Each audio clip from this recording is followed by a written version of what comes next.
Assalamualaikum warahmatullahi wabarakatuh. Alhamdulillah wassalatu wassalamu ala rasulillah wa ala alihi wa sahbihi wa man wala ma ba'du. Kita kembali sekarang kepada ulama-ulama terdahulu.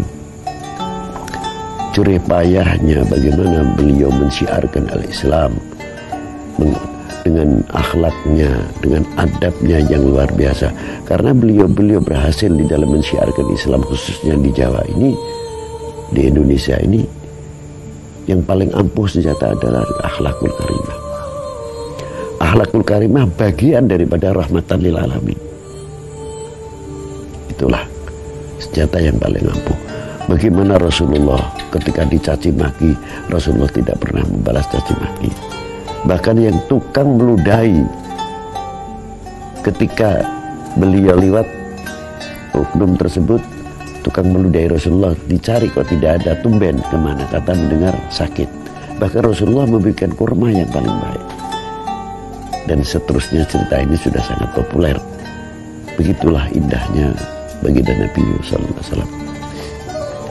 Ada satu lagi seorang Yahudi yang mana lagi tua, buta lagi, paling suka mencaci maki kepada baginda Nabi sallallahu alaihi wasallam. Tapi hebatnya Rasulullah sering menyuapi orang tersebut. Bahkan dagingnya yang keras saja sampai digigitkan dulu oleh mulut yang mulia baginda Nabi SAW. Baru disuapkannya dengan lemah lembut, bukan basa-basi. Akhlak dijadikan perisai, bukan. Tapi akhlak memang itu pakaian sehari-hari, dari dohir sampai batin, akhlak yang baik. Maka menyentuh, bukan akhlak sebagai pakaian saja. Akhirnya setelah Rasulullah SAW wafat, digantikan oleh Sayyidina Abi Bakr As-Siddiq radhiyallahu ta'ala anhu. Lama-lama orang tersebut merasakan ini kok berbeda, tangan ini dengan yang biasa menyuapi. Lalu bertanya, siapakah Anda ini? Dijawab, aku Abu Bakar As-Siddiq. Abu Bakar. Kemana yang bisa menyuapi aku? Siapa dia? Dialah yang namanya Muhammad Rasulullah sallallahu alaihi wasallam. Kaget, rentaklah. Maka orang itu langsung masuk Islam di tangan Sayyidina Abi Bakr As-Siddiq. Mengapa bukan di zaman Rasulullah masuk Islamnya? Justru di tangan Abi Bakr As-Siddiq bisa membedakan mana tangan Rasulullah dan mana tangan yang lain. Itu hebatnya. Nah, sejauh mana kita ucapan terima kasih itu terhadap para pejuang-pejuang ulama-ulama kita.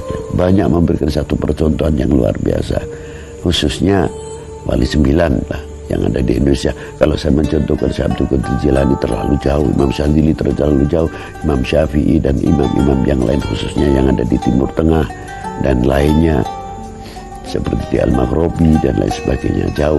Tapi kita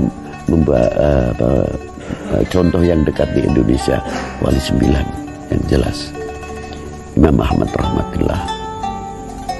Saya kagum kepada para beliau, mempunyai anak satu pun tidak ada yang tidak menjadi waliullah atau ulama, tidak menjadi ulama, tapi rata-rata menjadi ulama-ulama besar. Dari yang putrinya Dewi Asikoh, istri daripada Sultan Abdul Fattah Demak, Syed Hashim Derajat atau Qasim Derajat, ibu beliau bapak daripada Fuqara wal Masakin, bapak daripada para aramil dan para aitam. Dan beliau juga seorang yang ahli ekonom, juga ahli pertanian. Adiknya Maulana Ibrahim Bonang, beliau guru dari para sultan, para ratu, adipati, senopati, panglima, dan guru para wali, para ulama, bapak umat pada waktu itu, yang sangat luar biasa fatwa-fatwanya.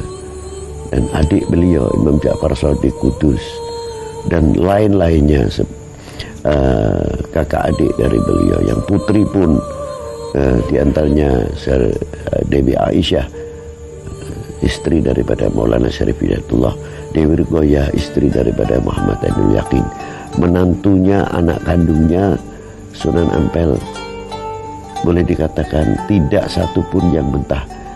Saya mengucapkan bahagia benar Imam Ahmad rahmatullah yang bisa mempunyai regenerasi yang luar biasa. Itu contoh yang dekat. Mau diterima atau tidak kenyataan ini secara realite, saya tidak mau berbicara yang menentang atau yang tidak suka, saya tidak. Realitanya memang tidak bisa dibantah. Sampai sekarang Imam Ahmad rahmatullah di Ampel, kuburannya di tengah kampung, dan anehnya tuh pertokoan-pertokoan itu pun di tengah kampung, gang-gang jalan Ampel Dento, Ampel Suci dan lain-lainnya. Pantasnya toko-toko itu harusnya di pinggir jalan besar, memilih di perkampungan, karena setiap hari pengunjung ziarah Sunan Ampel boleh dikatakan puluhan bis, kalau Jumat Legi sampai ratusan bis. Membawa invest paling tidak kecil-kecilan untuk lingkup. Berarti kalau kita pelajari, Sunan Ampel masih mampu membawa, menciptakan ekonomi kerakyatan. Itu satu contoh. Dan belum lingkungannya itu sendiri, paling tidak Rejo dapat sedikit barokah-barokah sampai kas masjidnya dan lain sebagainya. Belum Maulana Syarif Hidayatullah, separuh muslim, separuh non-muslim, tempat ziarah kepada Maulana Syarif Hidayatullah. Saya kira contoh-contoh ini sudah luar biasa. Dalam kubur sekian ratus tahun masih bisa mempersatukan umat. Dalam kubur sekian ratus tahun masih bisa mempersatukan bangsa. Inilah ucapan terima kasih kita kepada para beliau yang ada di Indonesia dan pejuang-pejuang yang menegakkan merah putih ini. Jiwanya dikorbankan, keluarganya, hartanya, demi apa? Demi cintanya kepada Republik ini, kepada tanah air ini. Bagaimana dulu perjuangan-perjuangan para beliau-beliau ini. Nah, sampai 1945 sebelumnya ada Pangeran Diponegoro, Sentosa Wirojitjo, Ibu Kartini, sampai ke Sumateranya Imam Bonjol, sampai Syekh Abdul Somad Palembang atau Abdurrahman bin Abdul Somad Palembang, dan tokoh-tokoh lain yang di Kalimantan, Pangeran Antasari, Syarif Hidayatullah Antasari, sampai Hasanuddin Al-Makassari, Muhammad Yusuf Tajul Khalwati, dan tokoh-tokoh yang lain yang tidak bisa saya sebutkan satu persatu, yang terlalu banyak. Sulit untuk bisa kita mengucapkan terima kasih, karena apa? Terlalu kecil kalau untuk mengucapkan hanya sekadar terima kasih. Apalagi kalau kita melihat Taman Pahlawan, saudara-saudara sebangsa kita setanah air, mereka yang ikut merasa bertanggung jawab untuk bangsa ini, mayoritas umat Islam, para pejuang. Tapi tidak bisa kita menafikan tokoh-tokoh agama non-muslim yang ikut andil pula dalam menegakkan merah putih ini. Sejauh mana kita mengucapkan terima kasih kepada para beliau ini?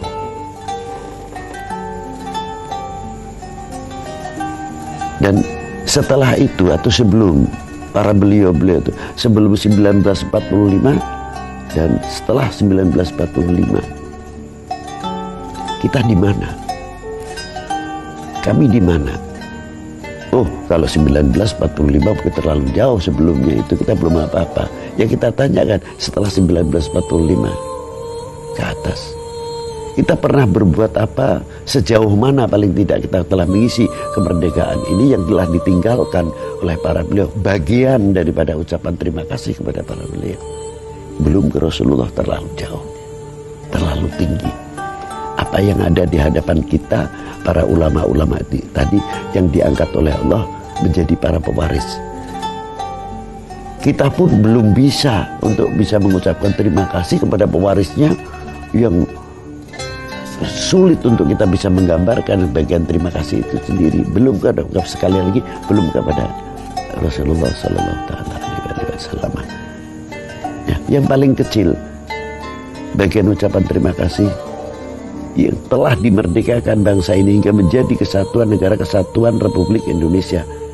Mestinya kita harus menjaga bagian daripada ucapan terima kasih. Yang kedua, membangun kembali apa yang ada di dalam bumi pertiwi ini sejauh mana kita bisa untuk mengenalkan apa yang hasil dari bumi pertiwi, terutama khususnya buah-buahan, untuk bisa kita kemas yang lebih baik. Itu untuk income daerah per daerah yang kita lebih jauh menyadari sebelum memberikan keuntungan kepada orang lain. Mari keuntungan itu kita berbagi untuk income dalam daerahnya masing-masing. Baru ekonomi akan tambah maju. Karena apa? Kita telah merasa handar beni, merasa memiliki, dan istilahnya fanatik, tapi bukan fanatik yang buta ya. Artinya kita lebih mencintai apa yang hasil karya bumi pertiwi itu sendiri dan lain sebagainya. Ini yang akan mengangkat terutama perekonomian, membantu untuk mengembangkan perekonomian dan memajukan dalam bumi pertiwi ini dan Indonesia tercinta ini.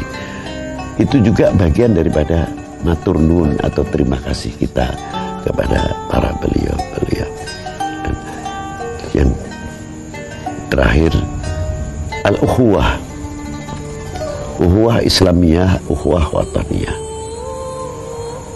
bahwa kita adalah, kami ini bangsa Indonesia. Bangsa Indonesia dibagi menjadi dua bagian.